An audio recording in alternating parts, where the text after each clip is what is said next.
2024년 5월 12일 주일 저녁 가정 예배 시작할게요. 네.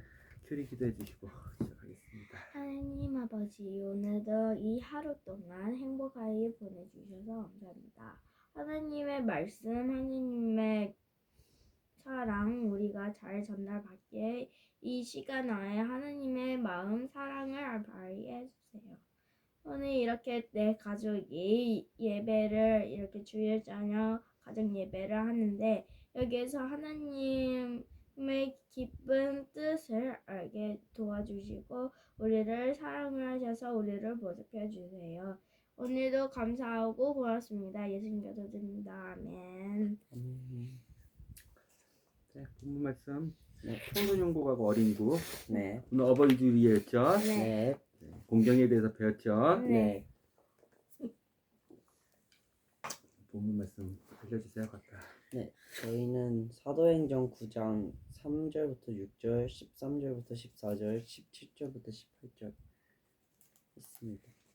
저희는 마태복음 11장 10장부터 37절만 했습니다. 마태복음 10장 13장 10장 37절만 37절. 했습니다.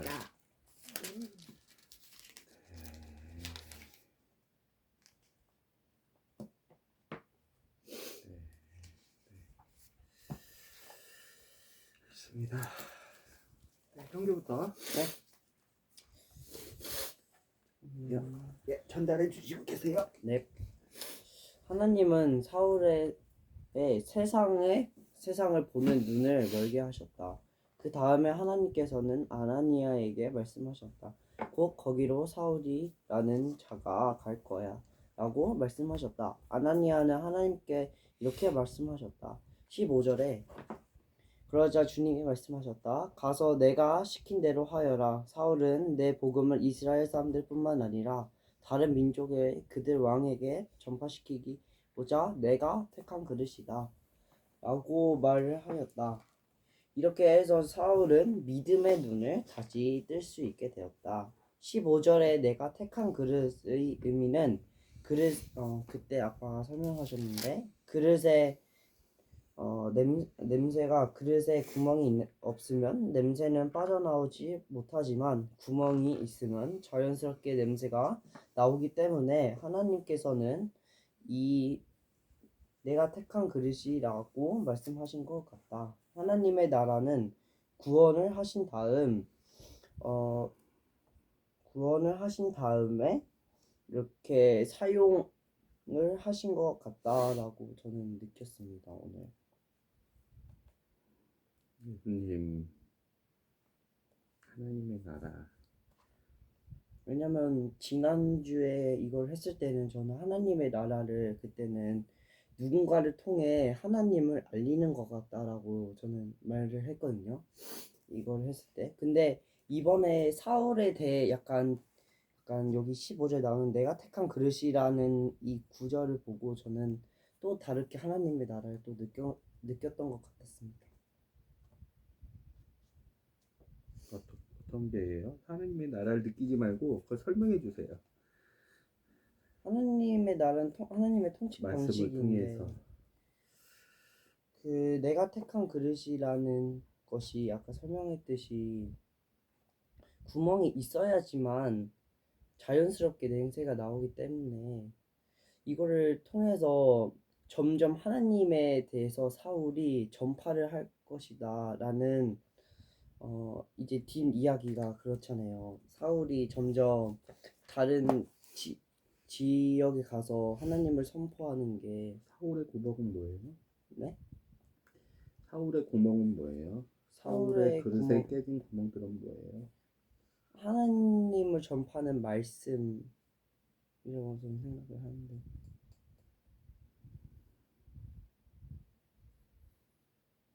그릇에 왜 구멍이 생겨요? 깨지면 그렇죠. 그릇이 깨졌다는 의미는 뭐예요? 망가졌다는. 그렇죠. 그러면 사울의 그릇에 깨진 구멍의 의미는 뭐예요? 그것을 차근차근 잘 설명을 해줘야 돼요. 느낄 필요 없어요.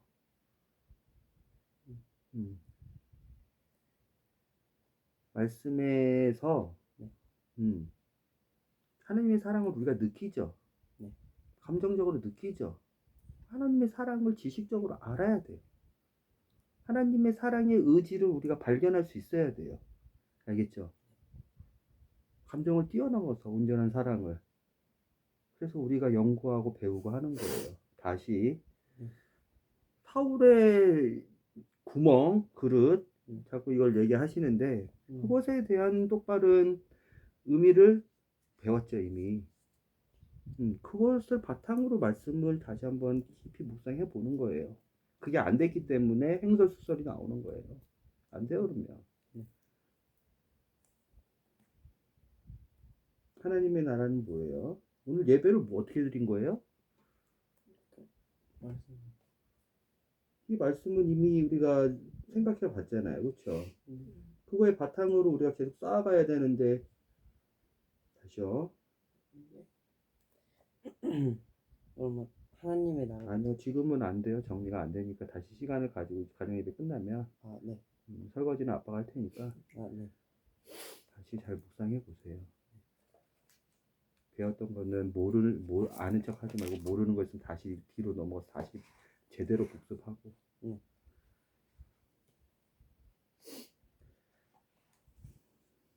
택한 그릇은 잠깐 설명해 줄게요. 또 설명해 줄게요. 잘 들으세요. 집중 있게. 제대로 배우세요. 모르면 물어보고.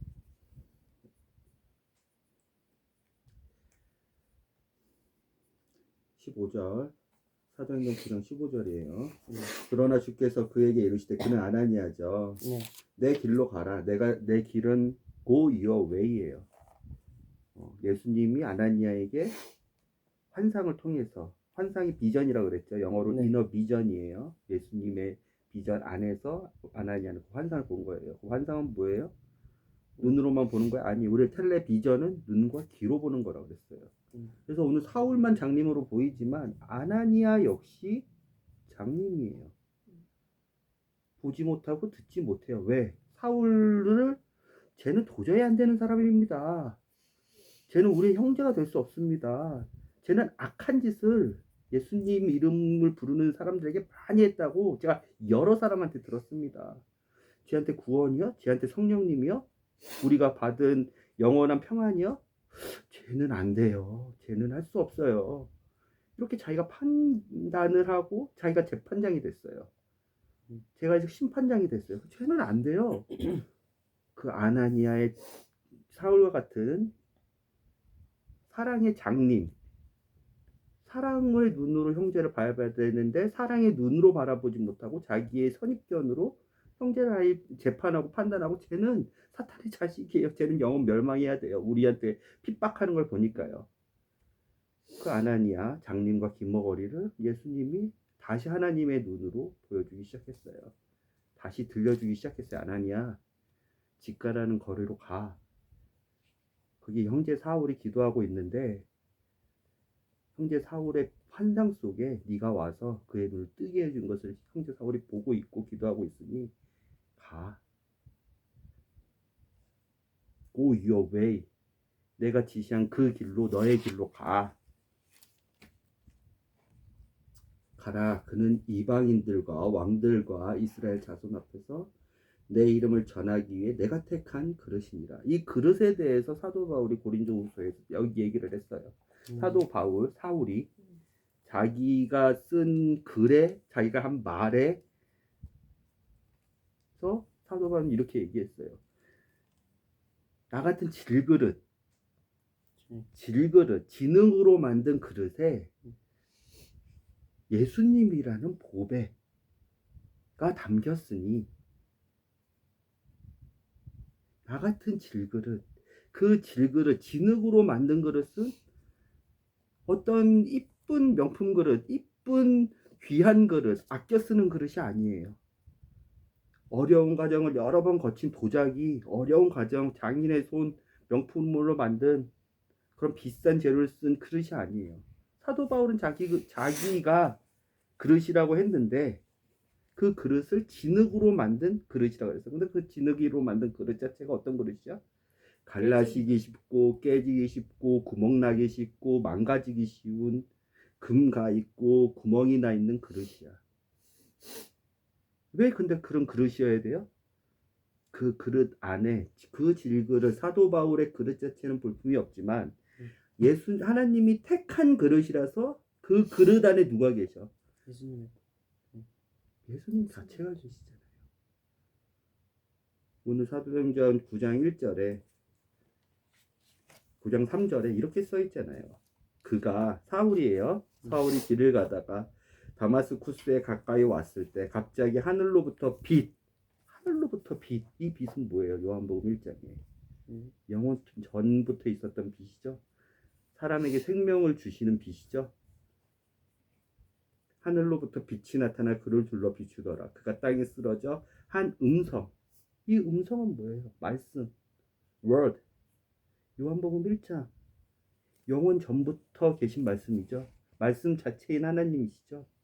그 말씀을 믿는 모든 자녀들에게 하나님의 자녀, 즉 하나님과 같이 만들어줄 수 있는 말씀이죠. 어둠 속에서 오직 구출해낼 수 있는 말씀이죠. 이 말씀만이 거짓이 하나도 없는 오직 영원한 진리의 말씀이죠. 사람들에게 생명을 줄 수 있는 말씀이죠. 태초부터 계셨던 말씀이죠. 이 빛과 이 음성이 그 그릇 안에 담기는 거예요. 근데 그래서 그 그릇이 온전하고 교만하고 잘난 척하고 볼품 있고 자기가 생각하기에 나 자체로는 완벽해. 이런 그릇 안에는 이런 빛과 음성, 이 말씀이 담긴다 한들 그 빛이, 그 음성이 그 그릇 안에서 나올 수가 없어요. 근데 사도 바울은 깨진 그릇이구나, 질그릇이구나, 금이 간 그릇이구나.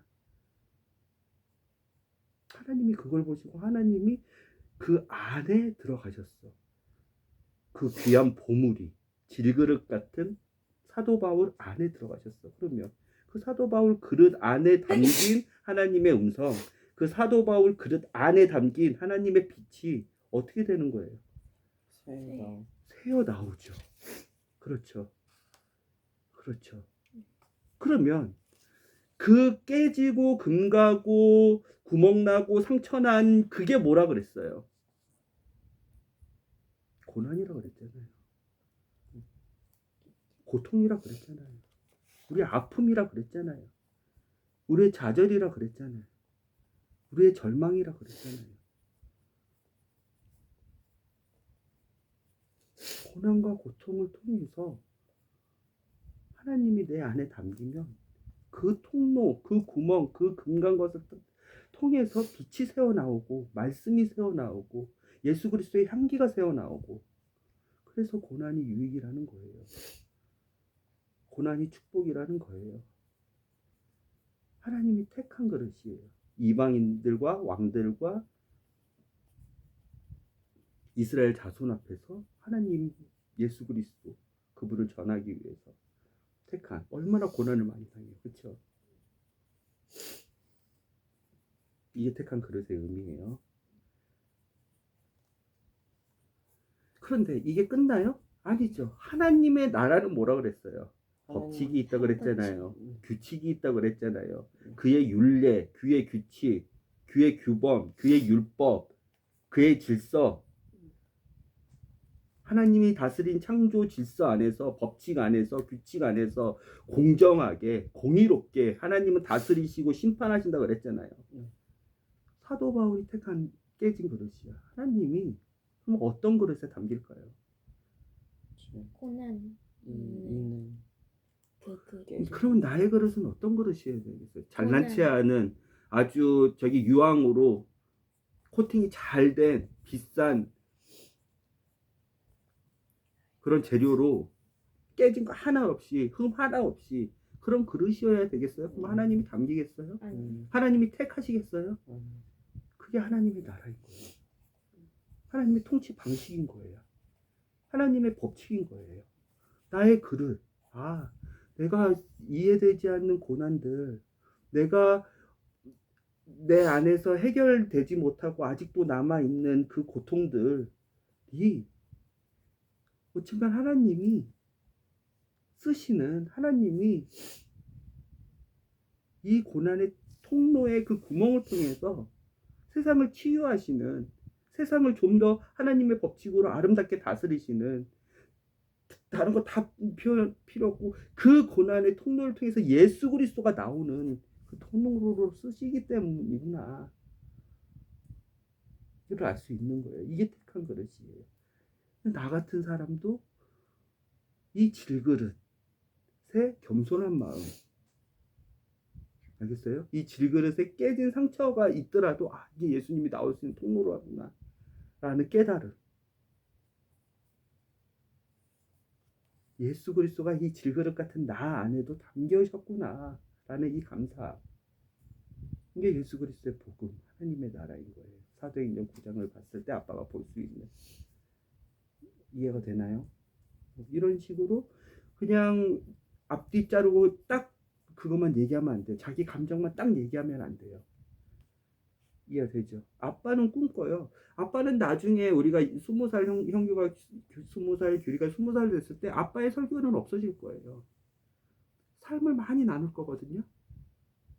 근데 그 토대는 지금 힘들지만 쌓아가고 있는 거예요. 말씀 하나를 보더라도 저는 이 말씀을 보면서 이런 사건들 속에서 어떤 말씀이 떠올랐고 그 말씀과 이 사건을 비교해 보니 하나님이 나를 통해서 이 말씀을 나의 삶 속에서 보이지 않는 말씀이 보이는 말씀으로 만들어 주셨어요. 이렇게 될 거예요. 아빠는 그게 보이거든요. 그렇지만 그 작업을 하기 전까지 우리는 하나님의 말씀을 철저히 연구하고 말씀을 잘 알고 말씀을 잘 다룰 줄 알고 성령님이 그 말씀을 인출해 내실 때, 아웃풋 내실 때 우리는 성령님의 인도로 그렇게 말씀을 하기 위해서는 하나하나씩 기본기 이렇게 토양을 다져가는 작업을 해야 되는 거예요. 어려서부터. 알겠죠? 그럼 배운 것을 계속 마음속에 묵상하고 잘 배우려고 하고 아빠가 잘못 얘기한 게 뭐가 있는지 그런 것을 찾아내가지고 아빠 이 말씀을 이렇게 말씀봤을 때는 아닌데요? 그렇게 될 정도로 우리가 말씀을 귀중히 여기고 말씀을 보고 해야 되는 거예요. 배운 말씀을 잃어버리지 않고. 알겠어요? 우리 마태복음 합시다. 네. 마태복음 규리. 네. 저는 제목 진짜 효도하는 사람입니다. 이제 고난에서는 탓을 하게 되는데요. 처음에는 사람들, 그리고 부모님, 그리고 나, 그리고 하나님까지 탓하게 됩니다. 그런데 이제 마음을 넉넉하게 가지고 우리는 그리스도이니까 기도를 하고 부모님의 위해서 그렇게 하면은 이제 37절에 만일 너희가 나보다 너희 아버지와 어머니를 더 사랑한다면 너희는 내 사람이 될 자격이 없다. 또한 만일 너희가 나보다 너희 아들이나 딸을 더 사랑한다면 내 사람이 될 자격이 없다. 이 말씀을 저는 너무 궁금해요. 왜 마태복음 지금 35장 읽어보세요. 35절. 정답은 쉬워요. 그거. 나는 아들을 그 아버지와 맞서게 하고 딸은 그 어머니와 맞서게 하려고 왔다. 그거예요. 이게 무슨 맞서는 게 뭐예요? 싸움? against인데 영어로. 싸움. 대적하는 거예요. 싸우는 거예요. 나는 예수님이. 아들을 그 아버지와 맞서게 한다. 맞아요. 딸을 어머니와 맞아요. 맞서. 대적하고 불화하게 만들려고 예수님이 오신 거예요. 어려워요? 이게 지난주에는 우리 가정에서 이 말씀이 보이는 실제가 됐는데 어려워요 이게? 한번 같이 생각해 볼게요. 이게 맞아요. 우선순위 문제예요. 우선순위. 하나님을 기쁘시게 할지, 하나님 말씀을 위해 둘지, 아니면 내가 사랑하는 나의 딸, 나의 아들, 나의 부모님, 나의 와이프의 말을 더 우선순위 두고 더 그들을 기쁘게 할지에 대한 문제예요. 하나님의 말씀을 더 두려워하는지 아니면 내가 사랑하는, 내가 영향을 많이 받는 나의 딸, 나의 아들, 나의 부모님, 나의 와이프의 말에 내가 더 영향을 받고 눈치를 볼지에 대한 부분이에요. 알겠죠? 한번 다시 한번 생각해보고, 규리가 마태복음 10장 오늘 설교 예배를 하나님께 드리면서 발견한 예수 그리스도의 복음에 대해서, 하나님의 나라에 대해서, 하나님의 왕국에 대해서, 천국에 대해서 얘기를 해주세요. 저는 37절 전부 다 하나님의 법칙이라고 생각합니다. 만일 너희가 나보다 너희 아버지와 어머니를 더 사랑한다면 너희는 내 사람이 될 자격이 없다. 이게 저는 하나님의 법칙이라고 생각합니다. 이게 아까 전에 아빠가 말했듯이 그 순서가 있다고 했잖아요. 그게 저는 이 하나님의 법칙에서는 하나님을 제일 첫 번째로 이렇게 하나님 예수님을 제일 첫 번째로 하고 두 번째가 아버지 어머니가 이렇게 두 번째 이렇게 차례차례대로 순위를 나누는 게 하나님의 법칙 아닌지 저는 37절에 그렇게 생각을 했습니다.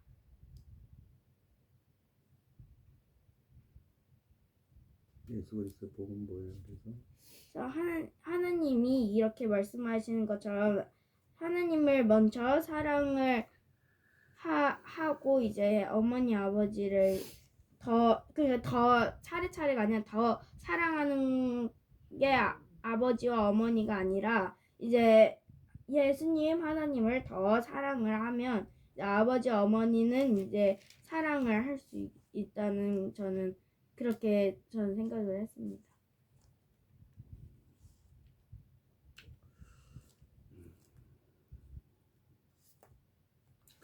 마태복음 10장을 읽어보면서 우리가 다시 한번 예수님의 말씀을, 예수님의 마음에 그 본 뜻에 대해서 다시 한번 우리가 좀 살펴봅시다. 1절부터 42절까지 10절씩 시작. 크게 읽어주세요. 예수께서 12제자를 부르셔서 그들에게 더러운 귀신을 쫓아내고 모든 병자와 허약한 사람을 고치는 권능을 주셨다. 12제자의 이름은 이렇다.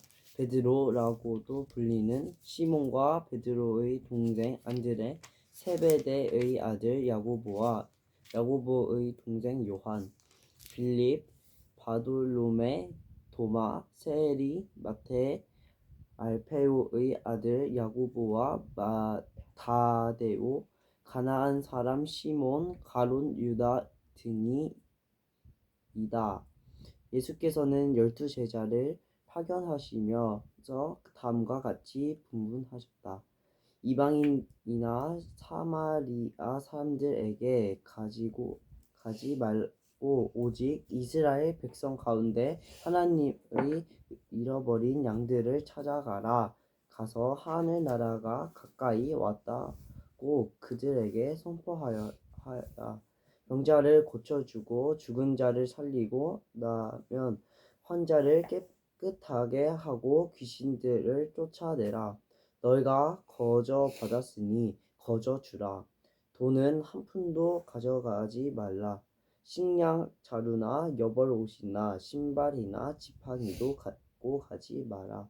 일꾼이 먹을 것을 얻는 것은 당연하다. 어떤 도시나 마을에 들어가든지 우선 그곳에서 머물기에 합당한 사람을 찾아내어 다음 마을로 떠날 때까지 그 집에 있으라. 그 집에 머무르게 될 때에는 복을 빌어주라.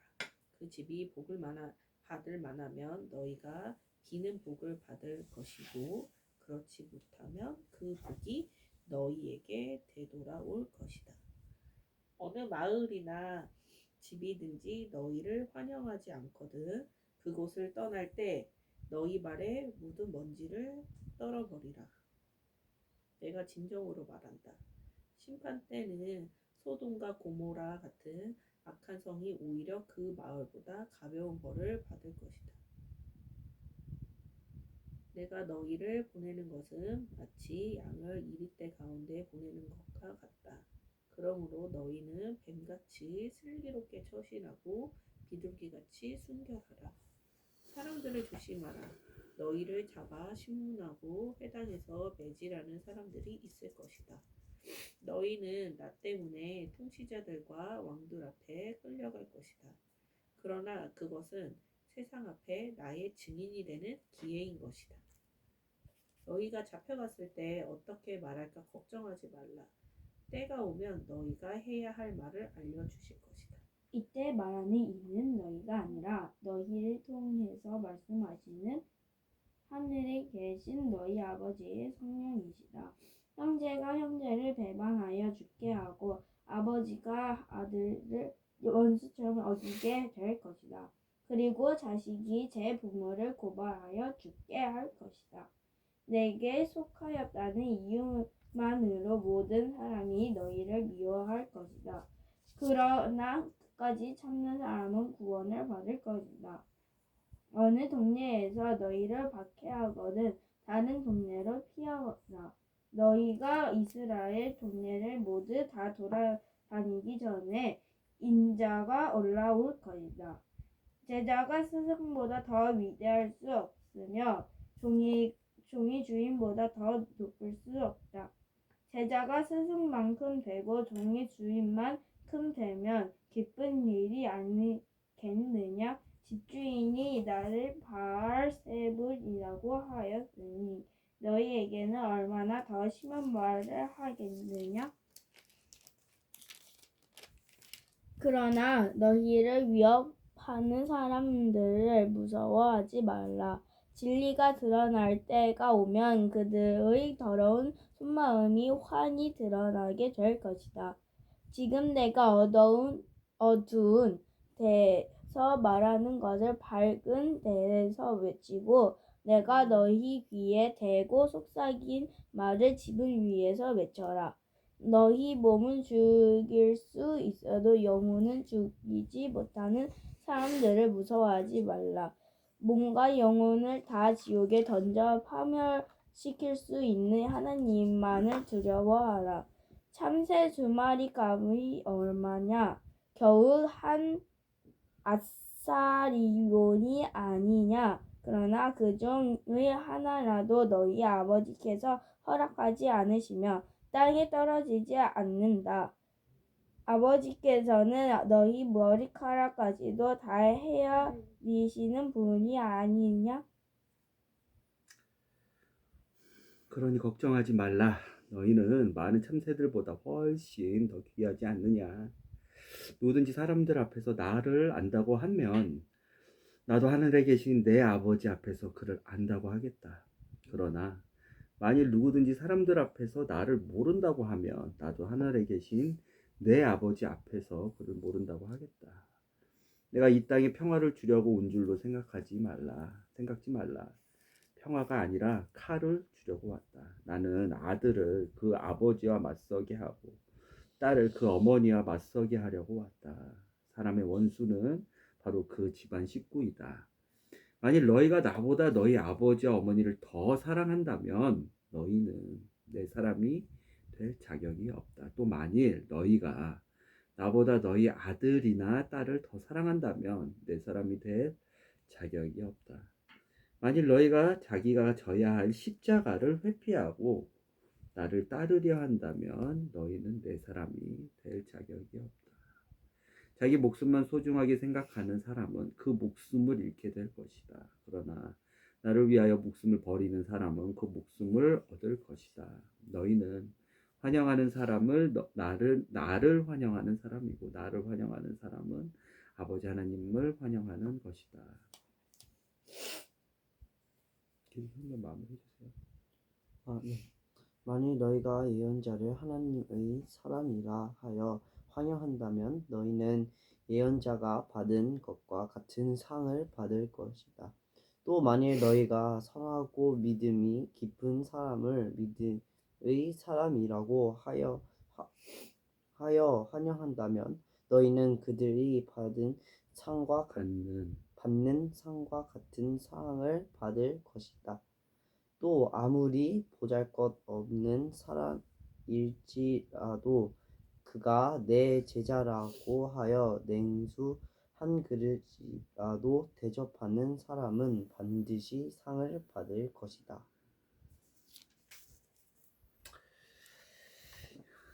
예수님께서 제자들을 파견을 하세요. 파견. 나 없이 제자. 너네들이 더러운 귀신들을 쫓아내고 하나님의 나라가 왔다. 그리고 병든 자를 고치고 허약한 사람들을 고쳐. 그래서 제자들을 보내세요. 선교사처럼. 예수님 없이 예수님이 하셨던 일들을 해보라는 거예요. 근데 이 시점이 중요해. 마태복음 10장은. 왜냐면 제자를 파견하고 나면 누구 혼자 남아요? 예수님. 그렇죠. 예수님 혼자 남죠. 그때 어떤 사건이 터져. 큰 사건이 터져. 아빠가 지금 2024년 돼가지고 상당히 예수님의 행적을 우리가 볼 수 있는 마태복음, 마가복음, 누가복음, 요한복음을 한 13번, 14번? 2024년에 계속 반복적으로 이것만 제가 듣고 읽고 있어요. 지금. 그런데 되게 중요한 사건이 하나 터져. 혼자 남으신 예수님에게. 너네가 잘 아는 인물이야. 세례 요한. 그가 어떻게 돼요?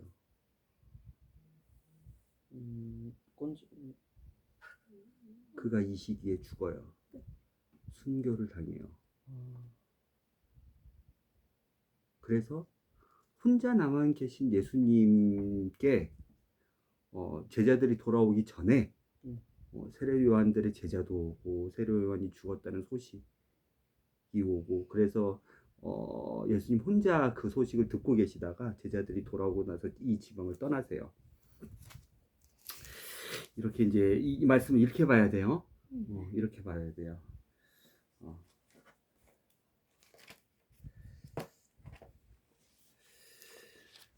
그게 11절이에요. 그리고 14절에 가면 제자들은 파송을 했는데 마태복음 참고로 순서대로 써 있는 복음서가 아니에요. 마태복음은요.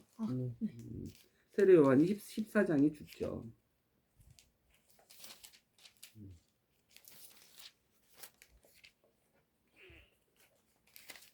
14장 12절. 요한의 제자들이 그의 시체를 가져다가 장사하고 예수께 가서 그 일을 알렸다. 13절. 예수께서는 이 소식을 들으시고 그곳을 떠나 배를 타고 혼자서 광야로 가셨다. 그러나 군중이 이 소문을 듣고 여러 동네에 나와 걸어서 예수를 따라왔다.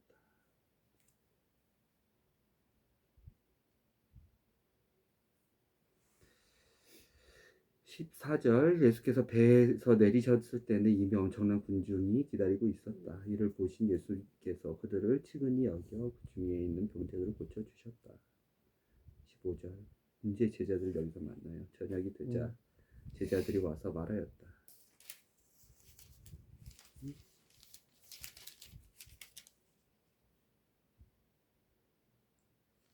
이거는 지금 5,000명을 먹이신 이적과 같이 있어가지고 이제 제자들이 파송을 하고 제자들이 더러운 귀신은 더러워요. 참고로 귀신의 존재에 대해서도 알려드릴게요. 나중에 어떤 게 귀신인지.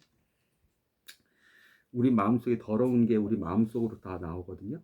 온갖 악독, 질투, 교만, 추악, 음란, 탐욕, 이 마음속에 더러운 게 나오거든요. 그래서 귀신은 더러워요. 그 귀신들을 다 쫓아내거든요. 예수님의 이름으로 아픈 자들을 고쳐주고. 잠깐만요. 마태복음만 봤을 때는 혼자 남아 계신 예수님을 볼 수가 없고 세례 요한이 죽은 것을 좀 볼 수가 없는데 잠깐만요. 마가복음 6장을 볼게요. 잠깐만요. 세례 요한이 그 세례가 마가복음 6장. 세례 요한이 저기요. 그 요단강에서 세례 준 아, 요한이. 세례 요한. 사가라의 아들. 엘리사벳의 저기 아들. 전그 처음 마리아의 그 저기죠. 마리아와 네, 친척 관계죠. 씻었거든요. 마가복음 6장. 6장 6절. 7절. 예수께서는 그들이 믿지 않는 것을 보시고 예수님의 고향에서 예수님 믿지 않았어. 이상하게 생각하셨다. 예수께서 여러 마을을 두루 도나다니시며 가르치셨다. 그리고 12제자를 불러 더러운 귀신을 쫓아내는 능력을 주시고 2씩 짝지어 보내셨다. 2명씩 12명이니까 6팀이죠. 예수께서 그들에게 여행 갈 때 지팡이 외에는 먹을 것도 자루도 돈도 갈아신을 신과 갈아입을 옷도 가지고 다니지 말라고 이르셨다. 그리고 이렇게 말씀하셨다. 어느 마을에 가든지 그곳을 떠날 때까지 한 집에 머물러라. 어떤 마을이든 너희가 환영하지 않거나 너희 말을 듣지 않거든 그곳을 떠나되 나올 때는 그들에게 경고하는 표로 너희 발에 먼지를 떨어버려라. 제자들은 길을 떠나 만나는 사람마다 회개하라고 가르치고 그렇죠? 천국이 가까웠으니까 회개해야지. 어떻게 돼요? 여호와 하나님과 동행할 수 있죠. 그렇죠. 네. 믿고 세례를 받고 그렇죠. 네. 죄사함을 받은 다음에 예수님과 한 몸이 될 수 있죠. 다시 태어나고. 그러니까 회개해야 되는 거죠. 그렇죠. 그 회개하라는 거는 뭐예요? 회개 기도를 하라는 거예요? 마음의 후회를 하라는 거예요? 아니죠. 회개하라고 가르치고 많은 귀신들을 쫓아내며 병자들에게 회개하라는 건 자기를 부인하는 거예요. 네. 자기로부터는 선한 게 전혀 나올 수 없습니다. 자기로부터는 율법을 지킬 수가 없습니다. 자기로부터는 나의 노력으로는 하나님을 기쁘시게 할 수가 없습니다. 오직 하나님만이 그래서 나의 능력이시자 나의 주인이시자 나의 시간표이십니다. 하나님 말씀만이 능력이십니다라는 게 회개하는 거예요. 많은 귀신들을 쫓아내며 병자들의 기름을 받게 보냈죠. 그리고 나서 이제 세례 요한이 죽어요. 예수께서 이적을 베푸신다는 소문이 사방에 퍼져나갔다. 마치 이렇게 해서 이제 또 해로 죽어요. 그렇죠? 그리고 나서 마태복음과 같이 오병이어의 역사가 일어나죠. 5천 명을 물고기 2마리와 떡 5개로 그렇죠. 그렇죠. 그래서 마가복음 29장에도 요한이 제자들의 이소식을 듣고 와서 그 시체를 걷어 장례를 치렀고 마태복음에 의하면 그 요한의 제자들이 예수님께 홀로 남아 계신 예수님께 이 요한의 시체를 죽었다. 헤롯이 죽였다. 그렇죠. 헤롯에 대해서 잠깐 설명을 하자면 예수님이 태어나시기 때는 헤롯 대왕이라고 해서 헤롯 그레이트 파더가 있었어요. 헤롯 대왕이에요. 그 사람은 헤롯의 시초예요. 에돔 사람 헤롯이에요. 그런데 그 헤롯에게는 아들들이 있었어. 헤롯 안티파스, 헤롯 빌립, 그 다음에 한 명이 또 있었어. 헤롯 안티파스, 헤롯 아그리파, 헤롯 빌립, 그리고 그 저기가 있었어. 그 딸이 하나 있었어. 헤롯 대왕은 예수님 탄생 어렸을 때 동방박사로 해서 그렇죠. 예수님 어린 나이대들 해가지고 마치 바로처럼 다 죽이고 그렇죠. 예수님은 애굽으로 도망가시고 그렇죠. 그리고 헤롯은 얼마 지나지 않아서 죽었어. 그 아들들이 사분 영토의 왕이 돼서 이스라엘 나라를 사분으로 그 사등분을 해가지고 각각 지방의 지역 왕들처럼 다스리고 있었어. 갈릴리 지방은 헤롯 안티파스, 헤롯 빌립 잠깐만 볼게요. 이거는 그 아들들이야. 일단 그냥 헤롯 아그리파 그 아들들 그 다음에 루시오 이쪽에 이제 로마 쪽이 조금 다스리고 있었고 그 아들 헤롯 대왕의 그 악한 헤롯 대왕의 아들들이 아버지가 죽고 나서 로마한테 권한을 받아가지고 각각의 지방마다 누가복음에 보면 나와요. 그게 잠깐만 오늘은 좀 왔다 갔다 합니다. 나 파워바이브에서 이거 본 거 같은데.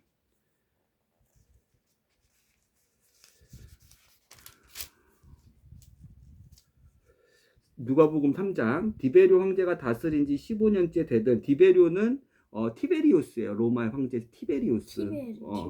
로마 황제 티베리우스가 다스린 지 이스라엘을 식민지로 다스린 지 15년째가 된 때 그 당시 빌라도가 유대 총독. 빌라도는 이스라엘 중심에 있는 예루살렘 그 안에 있는 모든 지방에 우리가 일제 식민지를 할 때 일본 총독이 와서 우리를 다스렸었죠. 그쵸. 조선 총독부가 와서 그때 빌라도가 유대 총독으로 헤롯이 갈릴리의 분봉왕으로 그의 동생 헤롯 빌립이 이두레와 드라고니 지방의 분봉왕. 아까 분봉왕이라는 건 분수 나눠졌어. 영토가 갈라졌어. 헤롯 대왕 때 헤롯 대왕이 온전히 통치하다가 로마가 그 아들들의 됨됨이를 보고 야 니네들은 각각 통치를 못하겠다.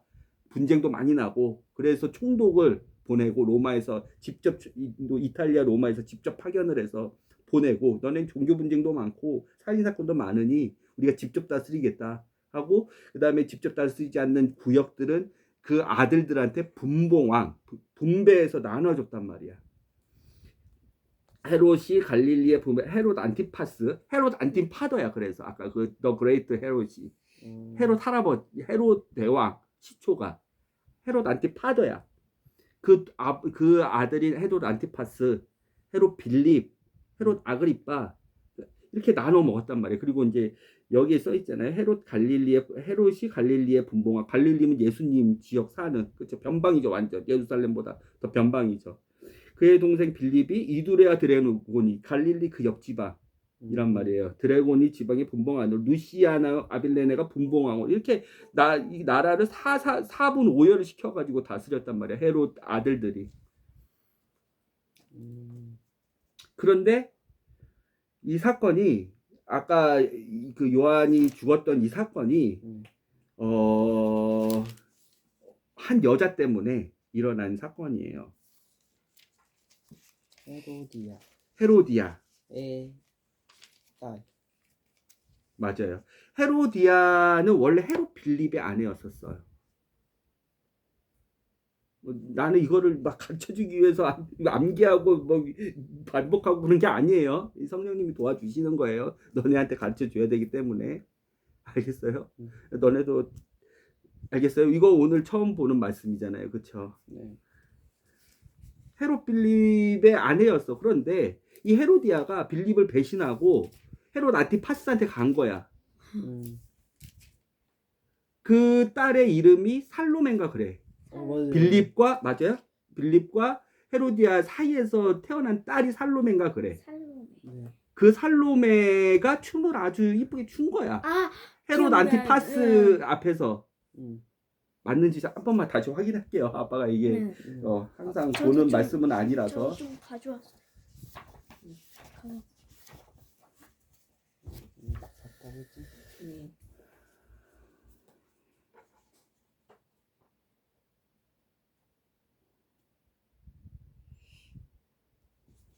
정말 담아주십시오.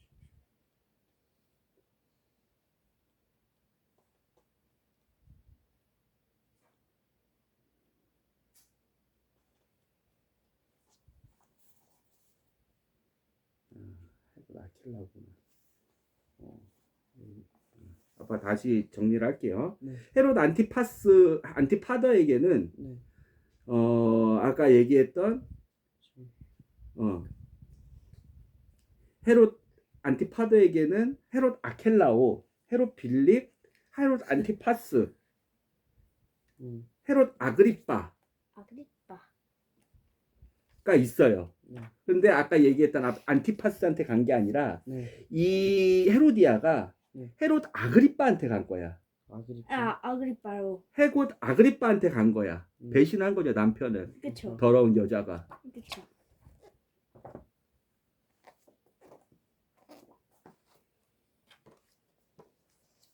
이해되죠? 네. 아까 얘기했던 갈릴리의 왕은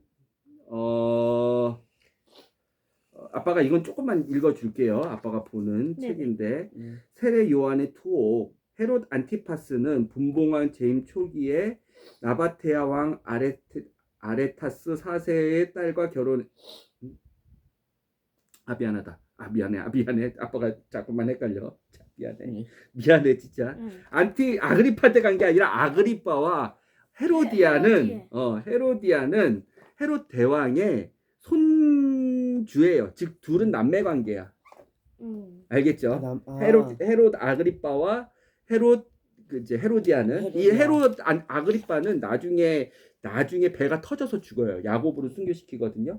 그리고 이 헤롯 아그리빠 1세인데 헤롯 아그리빠 2세가 바울과 만나서 토론을 벌여요. 바울이 죄가 있는지 없는지. 헤롯의 계통은 이렇게 되고 아까 다시 얘기했던 헤롯 빌립이 있고 헤롯 아켈라오가 있고 헤롯 안티파스가 있어. 헤롯 안티파더의 그렇게 뿌리가 이렇게 나와서 다 악하죠. 그렇죠. 그 저기 에돔 사람이에요. 이 사람들은 에돔 사람이에요. 이 유대인들이 아니에요. 에서의 지파의 후손이에요.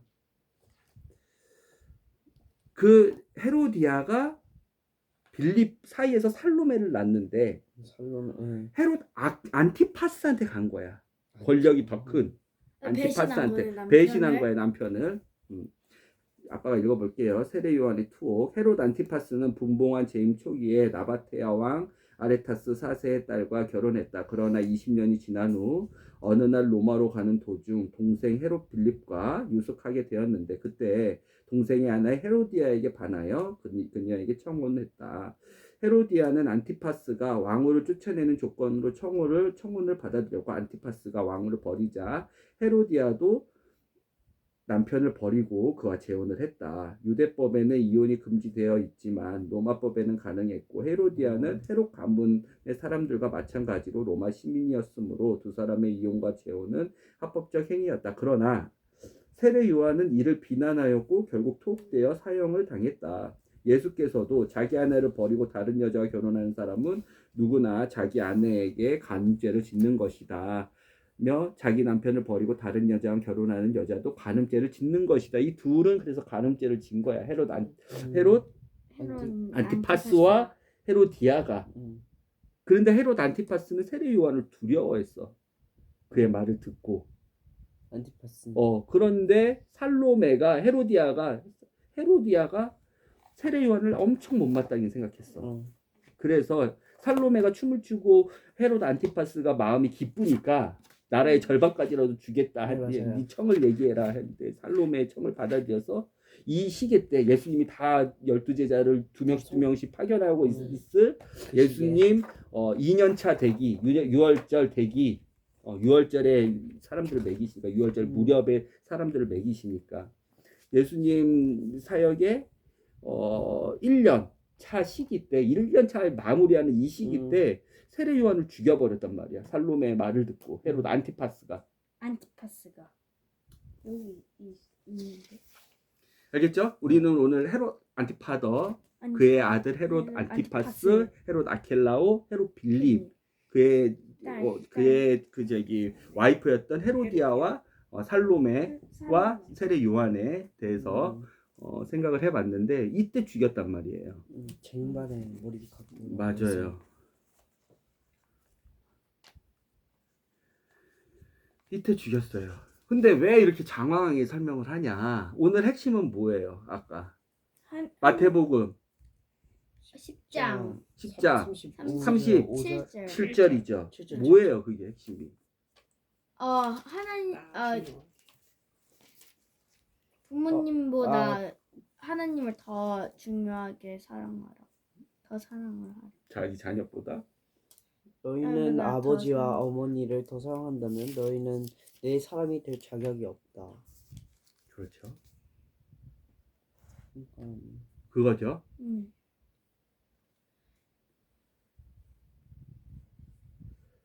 이게 언제 이 말씀을 주신 거예요?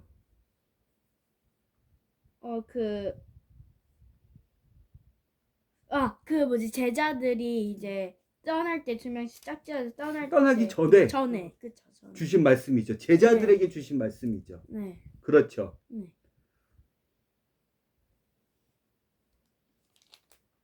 그러면 우리는 어떤 생각을 할 수가 있어요? 왜 이 말을 할까? 이 말의 의미를 왜 이때 하셨을까를 고민을 해봐야 되겠죠. 그렇죠. 생각을 해보고 연구를 해봐야겠죠. 네. 단서는 줬어요. 힌트는 줬어. 세례 요한하고 연관이 있다 그랬어 아빠가. 세례 요한을 계속 얘기해. 이 말씀을 소개하면서. 세례요한. 어떻게 봐요? 이 말씀을 마태복음 10장 이때에 장애인. 이때에 제자들을 파송하면서 음. 모든 귀신들을 쫓아내고 병을 고치는 능력을 이미 받은 예수님이 갖고 계셨으니까 주실 수 있지. 그 능력을 받은 제자들을 파송하기 전에 이 말씀을 하셨어. 그리고 제자들은 그렇게 놀라운 하나님의 나라와 회개하라. 예수님에 대해서 그렇게 놀라운 전도 여행을 하고 있는 도중에 세례오 요한은 아까 그 헤롯 가문, 그 저주받고 더러운 헤롯 가문에 의해서 하나님의 예언, 하나님의 사람 세례 요한이 죽었어요. 어떤 관계가 있을까?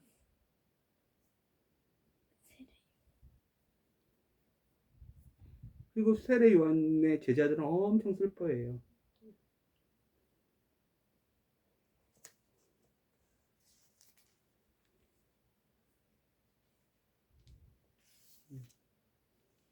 어떻게 봐야 될까요? 마태복음 10장은?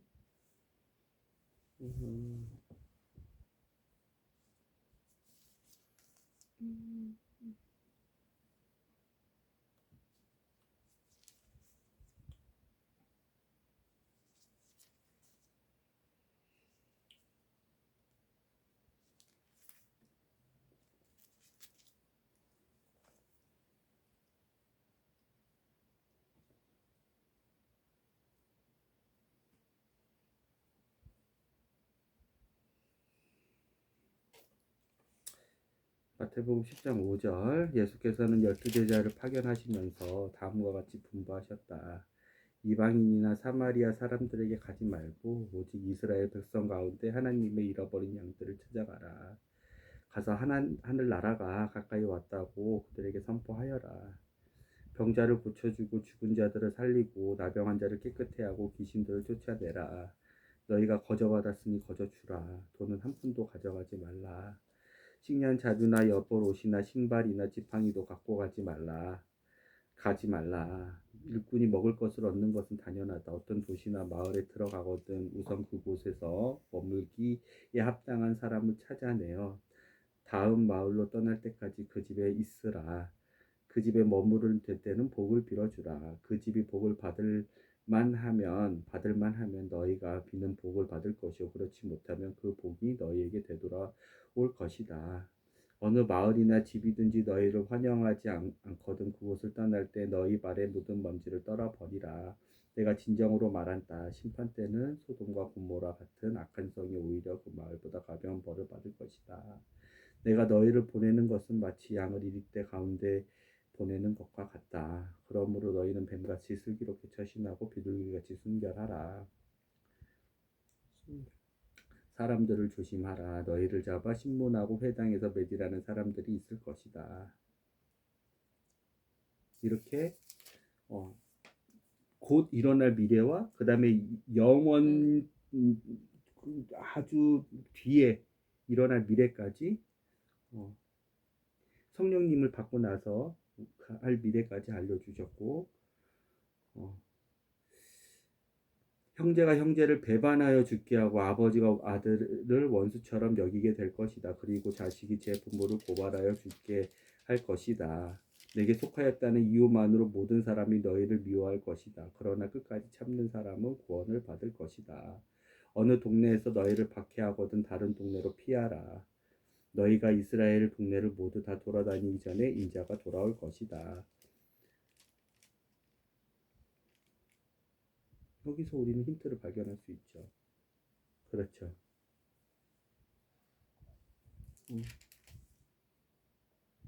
형제가 형제를 배반하여 죽게 하고 아버지가 아들을 원수처럼 여기게 될 것이다. 그리고 자식이 제 부모를 고발하여 죽게 할 것이다. 부모가 자식을, 자식이 부모를.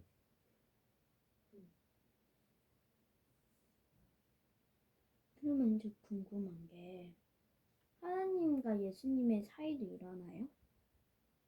아버지가 아들을 왼수처럼 아들이 아버지를 아니요. 아니요. 여기 핵심은 일단은 뭐냐면 하늘나라의 복음을 전파하는 밝은 면과 어두운 면. 밝은 면은 뭐예요? 하나님의 복음을 받아들여. 하나님의 복음이 전파돼. 구원을 받고. 그렇죠. 악한 병들, 연약함들이 치유되고. 그렇죠. 더러운 것들, 귀신들이 깨끗하게. 쫓아내지고. 그렇죠. 네. 밝고 좋은 면이 있죠. 네. 그런데 하나님의 복음 때문에 어렵고 힘든 면이 있어요. 그렇죠? 그거는 뭐예요? 하나님의 복음의 관점인 거예요. 하나님의 나라를 전파하는 목적인 거예요. 예수님의 복음을 전파하는 목적에서 밝은 면이 있어요. 그렇죠? 능력들이 있어요. 힘이 있어요. 네. 그런데 그 힘과 능력과 밝은 면과 양면에 검처럼, 양날의 검처럼 어려운 면이 있어요. 박해를 받고 이게 보여요. 그렇죠. 세례 요한의 죽음은 뭐예요? 머리가 양날의 검 중에 어려운 면이죠. 고난의 면이죠. 네. 그렇죠. 박해가 있죠. 세례 요한이 예수님, 그렇죠. 하늘나라를 전파하지 않으면 세례 요한이 그렇게 숭배당할 필요가 있었어요? 헤로디아와 살로메한테 그렇게 고난을 당할 필요가 있었어요? 그렇죠. 하늘나라 때문에 제자들은 이 이후에 돌아와가지고 어마어마하게 기뻐하거든요. 진짜 예수님, 우리가 명하니까, 예수님의 맞춤처럼 명하니까 이제 합류를 하거든요. 세례 요한의 제자들이 예수님께 다녀와서 세례 요한 시체를 하고 세례 요한 죽었습니다. 어떻게 죽였습니다.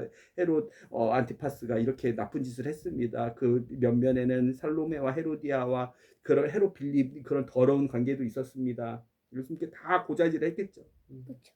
혼자 남아 계신 예수님께. 그렇죠. 그리고 나서 합류한 제자들이 오병이어 사건 전에 합류한 제자들이 예수님께 이제 보고를 드려요. 예수님, 진짜 저희가 명하니까 더러운 귀신들이 막 쫓아나지고요. 사람들이 막 회개하고요. 진짜요. 능력이 일어나고 나병 환자가 깨끗해지고요. 병들이 고쳐지고요. 그랬어요. 막 이렇게 밝고 힘차고 좋고 이런 면을 막 보고를 하거든요. 근데 보고는 누가 먼저 하고 있었어요?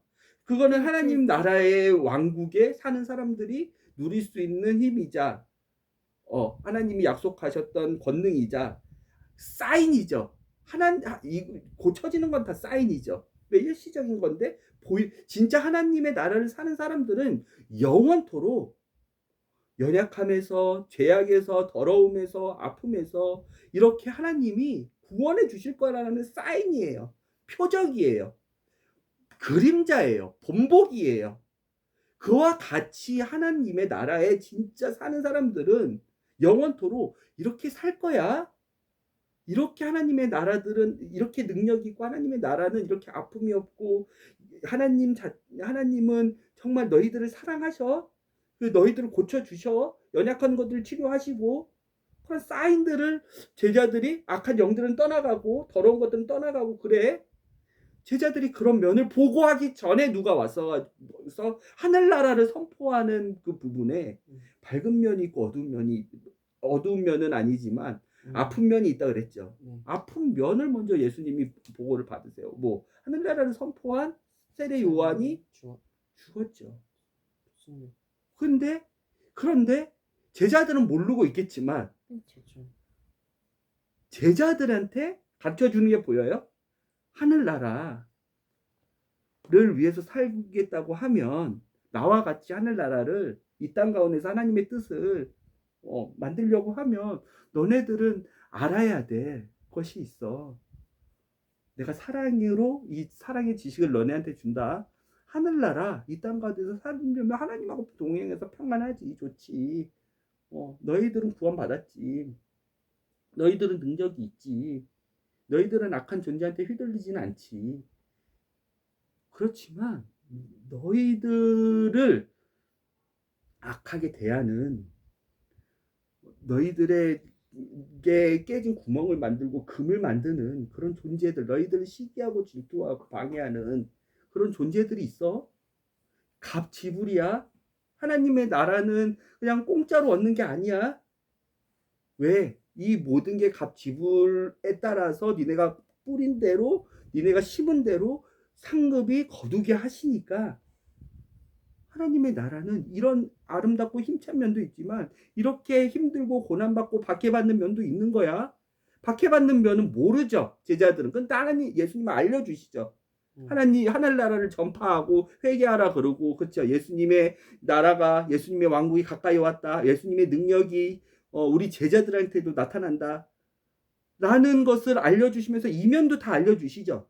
네. 그렇죠. 이제 보이죠. 예수님은 보고를 두 그룹에게 받으셨어요. 첫 번째 보면 하늘나라를 전파하면서 하늘나라 때문에 핍박을 받았지만 그 하늘나라의 핍박 때문에 하나님께 더 큰 상급을 받는 세례 요한과 그 세례 요한을 지켜봤던 제자들의 그 하늘나라를 전파하면서 예수님의 고난, 예수님이 예수님을 때문에 받는 고난, 하늘나라 때문에 받는 고난, 예수님이 알려주셨던 그 고난을 받는 세례 요한의 보고를 먼저 받으셨어. 하늘나라 때문에 받은 고난. 그리고 나서 두 번째로 제자들한테 보고를 받으셨어. 그러면서 제자들한테, 야, 너네가 귀신이 나가고 병들이 치료되는 그런 것으로 기뻐하지 말고 너네 이름이 하나님의 책에 기록되어 있는 거, 니네가 영원토록 구원을 받은 거, 하나님이 니네를 아시는 것으로 기뻐해. 이렇게 예수님이 알려주시거든요. 이 관점으로 아까 아버지가 아들과 대적하고 자녀가 아버지와 대적하고 아버지가 자녀와 대적하고 그 다음에 통치자들이 박해하고 하늘나라를 살려고 하는 사람들, 하늘나라를 전파하려고 하는 사람들. 그렇죠. 그 실제적인 사건이 헤롯 안티파스가 통치하고 있는 유대 지방에서 발생하고 세례 요한은 죽고 이렇게 맞아떨어지는 그 시점인 거예요. 박해를 각오하라. 여기가 소제목이 이렇게 써 있네요. 그렇죠? 네. 이 박해는 무슨 박해죠? 무슨 고난이죠? 잘못을 해서 얻는 고난이에요? 세례 요한이 자기의 잘못으로 고난을 갑지불하는 거예요? 아니죠. 하늘나라, 하나님의 왕국 그 살면서, 그렇죠, 더 큰 상급을 받기 위해서, 그렇죠, 예수님께서 주시는 그 깨진 조각들인 거죠. 구멍들인 거죠.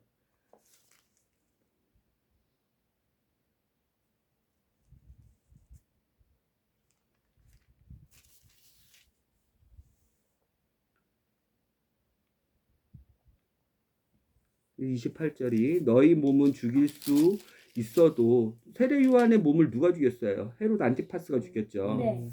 영혼은 죽이지 못하는 사람들을 무서워하지 말라. 세례 요한처럼 예수님이 다 말씀해 주시는 않았지만 너희들도 나중에 하늘나라를 전파하다가 너희들도 순교를 하게 될 건데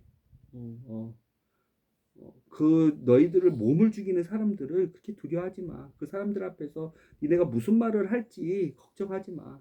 성령님이 말하게 하시고 다 도와주실 거고, 몸은 죽여도 영혼은 건드릴 수 없는 사람들을 두려워할 필요가 없는 거야. 내가 너희 몸과 영혼을 다 지옥에 던져 파멸시킬 수 있는 하나님만을 두려워해. 너희는 귀해. 아버지께서는 너희 머리카락도 다 헤아리시는 분이 아니냐. 마태복음 10장 30절이죠. 그러니 걱정하지 말어. 너희는 많은 참새들보다 훨씬 더 귀하지 않니? 니네가 박해를 받더라도 그 모든 것을 지켜보고 계시고 그 모든 것 중에서 같이 길을 걷고 계시는, 그 길에 동행하시는 그 길 가운데 계획이 있으신 하나님이 너희를 귀하게 보시고 너희에게 다 계획이 있으니까 두려워하지 말어. 32절. 그래서 누구든지 사람들 앞에서 나를 안다고 하면 나도 하늘에 계신 내 아버지 앞에서 그를 안다고 하겠다. 그래, 자신 있게 하나님의 나라, 하나님의 왕국 핍박 당하는 거, 니네가 세례 요한 케이스를 이제 곧 보게 될 거고, 이제 내가 했던 얘기들이 이해가 될 건데 그게 무서워가지고 하나님을 부인하지 마라. 근데 그런 사람들이 많았어. 우리 신앙의 선배들 가운데서도. 일제 시대 때도 그렇고 하나님한테 숭배하지 말고 니네 조상들 섬기고 일본 신인, 일본 황제를 섬겨. 그러지 않으면 다 죽일 거야. 고통을 줄 거야. 감옥을 가둬가지고 계속 지속되는 고통. 그래 니네 가족들도 내가 건드릴 거야. 해가지고 예수님의 이름을 숨기고 부인했던 사람들이 많았어요. 그러나 만일 누구든지 사람 앞에서 나를 모른다고 하면 나도 하늘에 계신 내 아버지 앞에서 그를 모른다고 하겠다. 이 관점으로 아까 그 말씀을 읽어야 되는 거예요. 37절. 이제는 배경 지식이 있어지니까 이 말씀이 보이겠죠. 그러면 이해가 되겠죠. 하나님의 나라를 저는 믿고요. 이 땅 가운데서 하나님의 나라가 이루어지는 것이 저의 가장 큰 우선순위고요. 하나님의 나라와 하나님의 의와 하늘의 뜻이 하늘에서 이루어진 것까지 이 땅 가운데서도 이루어지는 게 저는 참 소망하고 제 삶의 목적입니다 하는 한 사람이 있어요. 한 사람이 있어.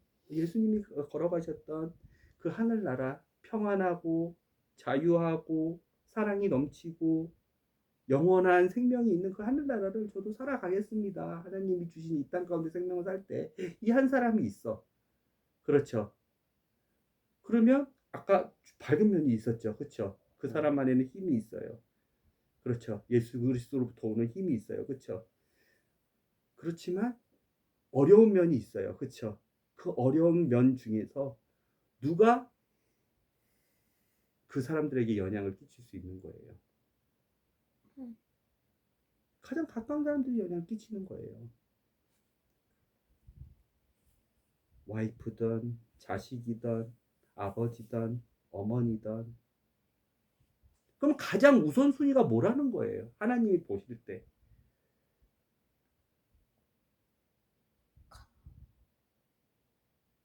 하나님의 나라. 그렇죠? 하나님의 말씀. 하나님을 향한 그 말씀에 대한 믿음.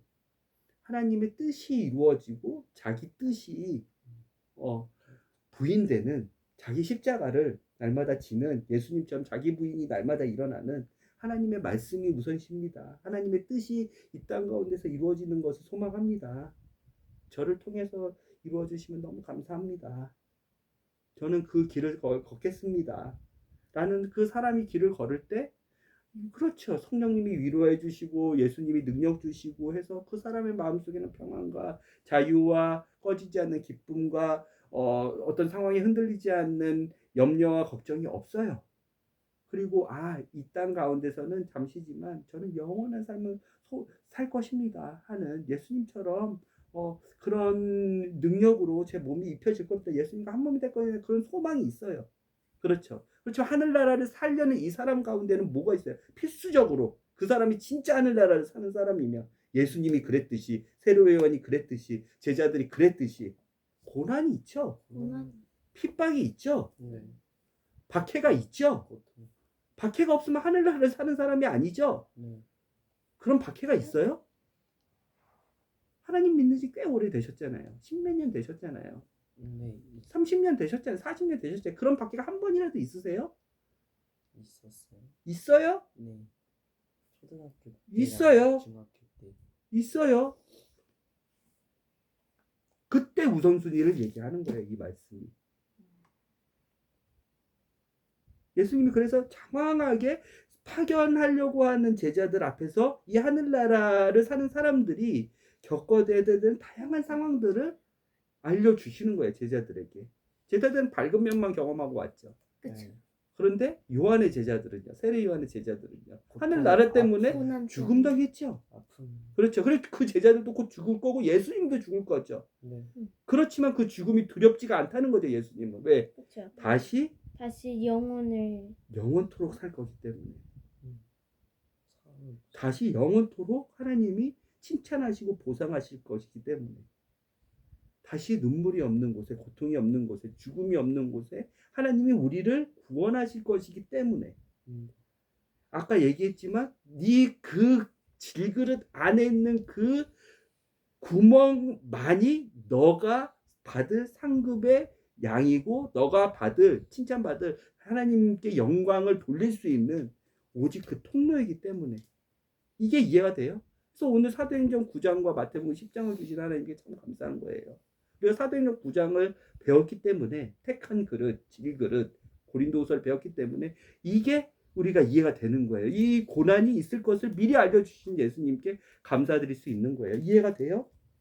그 깨진 구멍들 제외하고는 하나님 온전하게 그냥 가만히 계셔도 하나님은 홀로 영광 받으실 분이에요. 근데 그 영광을 우리가 돌려드립니다. 그 영광의 통로, 우리를 통해서 하나님께 영광의 통로를 드립니다 하면 그 구멍들 안에, 그 고난들 안에, 그 밖에들 안에, 그 하늘나라를 살았던 그 순간들에 때문에 분쟁이 나고 분란이 나고 고민이 되고 기도가 나오고 고난을 받고 아픔이 있고 내 마음이 찢어지고 깨지고 내 물질이 찢어지고 깨지고 그것만이 하나님께 나를 통해서 하나님이 영광 받으실 통로, 고난의 영광의 통로가 되는 거예요. 왜? 그 통로에만이 예수님의 음성이, 예수님의 빛이, 예수님의 생명이 나오기 때문에 굳이 내 그릇 아니어도 하나님 그냥 존재 자체로 하나님은 거룩하신 분이요 영광스러우신 분이요 하나님은 온갖 칭찬을 다 받으실 분이요 모든 찬양을 다 받으실 분이에요.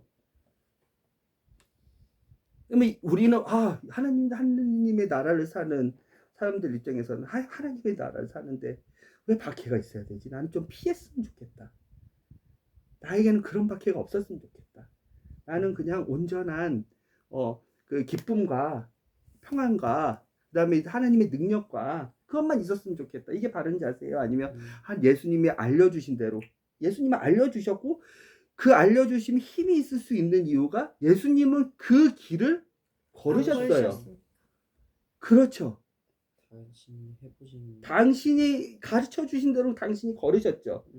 당신이 자기 십자가를 지시고 걸으셨죠. 당신이 날마다 하나님 말씀 앞에서 자기를 부인하셨죠. 당신이 아까 얘기했던 생명을 얻으려고 자신의 생명만 귀중하게 여긴 게 아니라 하나님의 말씀이 우선시하고 하나님의 사랑이 더 우선시이기 때문에 자신의 생명을 죽이셨죠. 이렇게 써 있잖아요. 38절 39절 만일 너희가 자기가 져야 할 십자가를 회피하고 나를 따르려 한다면 십자가 제외하고 박해 제외하고 고난 제외하고 자기 부인 제외하고 나를 따르려고 한다면 그래 사람도 치료되고 귀신들 떠나가고 병들이 치료되고 너네들 평안하고 자유롭고 물질에서 자유롭고 너네들 아무것도 갖고 다니지 말라 그러잖아요. 너네들이 아브라함처럼 복의 원천이 돼서 니네가 복을 빌어주면 그 사람들이 하나님의 복, 즉 성령 하나님을 그 사람들이 받아가지고 그 사람들도 복이 뭐예요? 가장 큰 복이 영원한 죽음에서 영원한 저주에서 생명으로 가는 게 가장 큰 복이라 그랬죠. 영원한 것이 가장 큰 복인데 그 중에서도 베스트 오브 베스트는 죽음에서 생명으로 가는 거겠죠. 그쵸. 우리에게는 없는데 하나님이 성령님이 네가 복을 빌어주면 네를 복의 통로 삼아 아브라함처럼 그 사람한테 그 복이 임할 거야. 그 사람이 받을 복이 없으면 그 그릇이 안 되면 그 복이 너한테 임할 거야. 성령님이 너에게 갈 거야. 더 성령 하나님이 더 너에게 역사를 하실 거야. 그런 능력들만 네가 우선시하고 십자가 밖에 죽음, 고난, 예수 그리스도가 남겨놓으신 예수 그리스도가 이미 다 이루셨지만 남겨놓으신 그 고난을 한다면 너희는 내 사람이 될 자격이 없다. 아니다. 하늘나라는 그렇게 사는 게 아니야. 하늘나라를 산다 그러면 너한테 딱 판별식이 하나 있는데 박해가 있는지 없는지 주변 사람들 특히 너하고 가까이 있는 사람들이 있는지 없는지를 봐. 그 중에서 네가 하나님의 말씀보다 그 주변 사람들에게 더 영향을 받고 더 주변 사람들에게 더 사랑한다면 나도 너 모른다고 할 거야. 39절 그래서 자기 목숨만 소중하게 생각하는 사람은 그렇죠. 하늘나라의 밝은 면만 살려고 하는 사람이죠. 그렇죠. 목숨 포기 안 하려고 하는 사람이죠. 예수님은 이러시지 않으셨죠.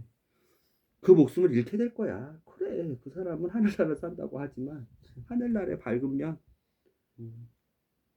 세례 요한은 그렇게 살지 않았어. 그러나 나를 위하여 목숨을 버리는 사람은 그 목숨을 얻을 것이다. 이제 이게 보이죠. 그러면 이게 다 보이면 이제 37절이 이해가 돼요. 규리가 한번 읽어보세요. 만일 너희가 나보다 너희 아버지와 어머니를 더 사랑한다면 너희는 내 사람이 될 자격이 없다.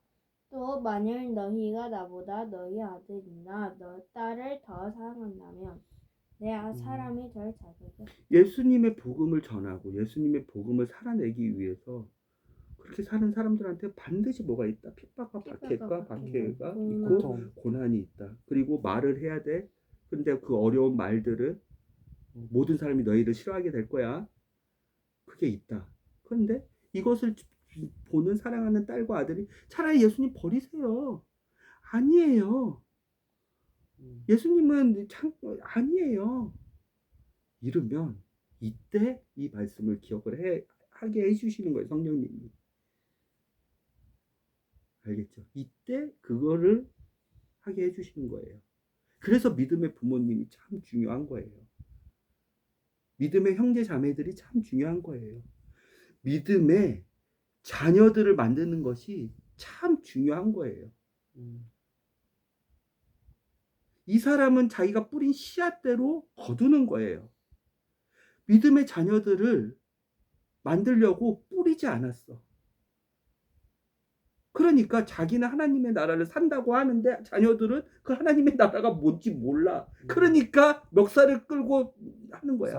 이 사람은 믿음의 부모님들. 바울이 그러거든요. 주 예수를 믿으라. 너와 내 집이, 내 가족들이 구원을 얻는다 그랬어요. 바울이 그랬거든요. 너만 구원을 얻는 게 너 집이 구원을 얻어. 믿지 않는 어머니 아버지, 말씀을 모르는 어머니 아버지들 그냥 방치해뒀어. 그러니까 정말 중요한, 정말 이때가 사람 인생에서 가장 중요한 때거든요. 왜? 이때만이 상급의 크기를 결정할 수 있기 때문에. 이때만이 나를 통하여, 나의 고난을 통하여 하나님께 영광 돌릴 수 있는 그 통로들을 이렇게 확장할 수 있기 때문에. 그런데 이 사람은 그냥 내가 사랑하는 아버지 어머니가 예수님을 믿든 안 믿든, 내가 사랑하는 어떤 친척이, 나의 핏줄이 어떤 친척이 예수님 믿든 안 믿든 가만히 있었어. 반드시 이 사람은 하늘나라 산다고 착각하지만 옆에 있는 사람들이 맞아요. 야, 아니야, 예수님 잠깐 버려, 아니야, 이러거든요. 그때 이 말씀을 주시는 거예요. 검이에요, 이게. 소드 검. 내가 이 땅에 평화를 주려고, 34절, 생각하지 마라, 평화가 아니라 칼을 주려고 왔다. 나는 아들이 이때는 아버지와 맞서야 되는 거예요. 하나님의 말씀을 가지고 아버지와 맞서게 하고 딸이 그 어머니와 맞서게 하려고 왔다.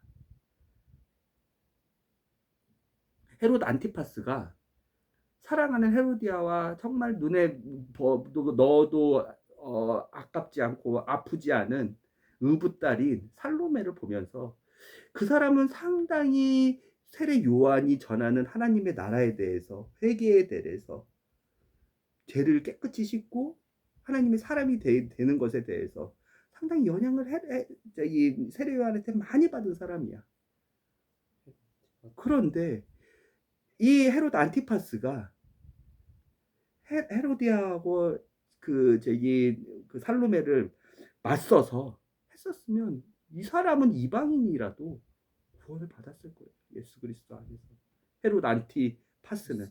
헤롯 안티파더도 잔인하게 저주해서 죽었고, 헤롯 아그리파 1세도 아까 헤롯 안티파스의 그 손자, 다른 배에서 나온 손자 야고보를 죽이고 베드로를 투옥시키고 하면서 자기가 모든 교만해가지고 그 사람도 엄청나게 잔인하게 죽었고, 이 헤롯 가문들은 대대손손적으로 구원받은 사람이 아무도 없었어. 헤롯 안티파스도, 헤롯 빌립도, 헤롯 아켈라오도,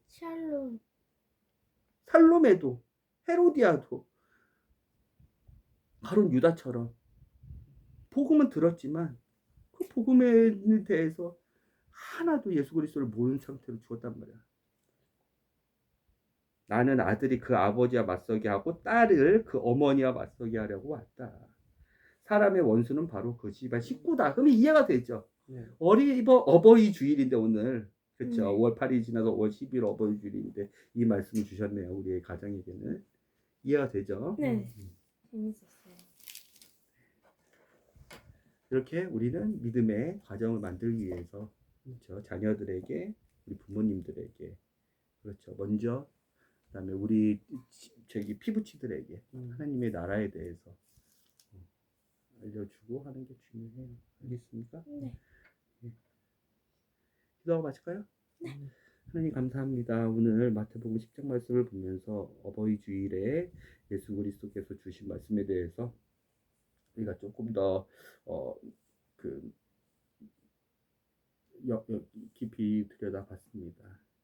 예수님은 진리를 말씀하시고 거짓을 말씀하실 수 없기 때문에 예수님은 사람을 현혹시키려고 하늘나라를 사는 밝은 면만 제자들에게 갖춰주시고 본인만 그렇게 십자가 없이 밝은 면만, 능력의 면만, 힘 있는 면만 사시다가 가시지 않았습니다. 예수님은 진리를 알려주셨기 때문에 진짜인 모든 것을 사랑하는 제자들과 사랑하는 세례 요한의 제자들과 세례 요한에게도 가르쳐 주셨습니다. 이렇듯 예수님의 말씀 자체가 공평한 저울추 같아서 우리는 예수님의 말씀을 더욱더 신뢰할 수 있습니다. 우리를 현혹시키기 위해서 어두운 면은 감추고 어려운 면은 감추고 밝은 면만 보여주는 것이 아닌 이 진리의 말씀을 우리에게 주셔서 감사합니다. 제자들은 예수님이 예언하신 대로 하늘나라를 살았고 제자들은 어두운 면, 어려운 면이라고 했지만 그 어두운 면, 어려운 면 때문에 더 큰 하나님의 상급을 받았고 영원토록 2000년이 지난 이 시점에서도 하나님은 그 제자들을 높이 그 이름을 사용하시고 그 이름을 영광스럽게 2000년이 지난 지금의 시점까지도 하나님은 그렇게 영원토록 칭찬하시고 상급을 주시는 하나님이십니다. 우리도 예수님의 이 말씀을 들었습니다. 하늘나라를 살기로 거듭난 우리들이 성령 안에서 거듭난 우리들이 결심을 합니다. 예수님이 알려주신 대로 하늘나라에 사는 것, 사는 방법에 대한 매뉴얼이라고 하면 예수님이 알려주신 대로 우리가 가장 지금 첫 번째로 드는 생각은 두려움입니다. 걱정입니다. 어떻게 아버지와 어떻게 자녀들과 어떻게 예수님을 미워하고 증오하는 사람들과 대적해서 핍박을 우리가 다 받아야 될지 걱정스럽습니다. 하지만 이 걱정하는 면도 이 두려워하는 마음도 예수님께서는 이미 아시고 참새 한 마리의 비유를 알려주셨습니다. 두려워하지 말고 걱정하지 마라. 왜냐하면 이 어두운 면으로 보이는 면과 어려운 면으로 보이는 면만이 우리의 질그릇에 있는 구멍의 크기, 구멍의 개수를 결정할 수 있음을 우리가 성령님께 배웠기 때문입니다. 하나님, 우리도 하늘나라를 이렇게 예수님이 온전히 사셨던 것처럼 힘과 능력으로 아픔과 고통과 질병과 어려움과 그 모든 것을 깨끗이 해결해 주시는 하나님과 동행하는 더러운 귀신들은 얼씬도 못하는 그런 평안과 자유함으로 우리가 살기를 원합니다. 또한 예수님과 그 제자들과 세례요한이 살았던 것처럼 하늘나라로 인해서 하나님의 왕국을 살아내기 위해서 하나님의 말씀을 나의 모든 기준보다 우선시하기 위해서 나에게 어려움이 온다면 그 역시 하나님께 기뻐하고 즐거워하라. 너희 상급이 하늘에서 큼이라 하는 예수님의 그 말씀을 성령님이 들려주시는 그 음성을 우리가 기억하며 기뻐할 수 있는 핍박과 박해와 고난과 어려움 가운데서도 당당히 하늘나라를 예수님처럼 세례 요한처럼 예수님의 제자들처럼 그렇게 살아내서 하나님께 칭찬받는 우리들이 되기를 기도합니다. 참으로 좋은 하늘나라를 사는 방법인 매뉴얼을 오늘 저녁에 우리 가족에게 주심을 감사합니다. 예수님의 이름으로 기도드렸습니다. 아멘.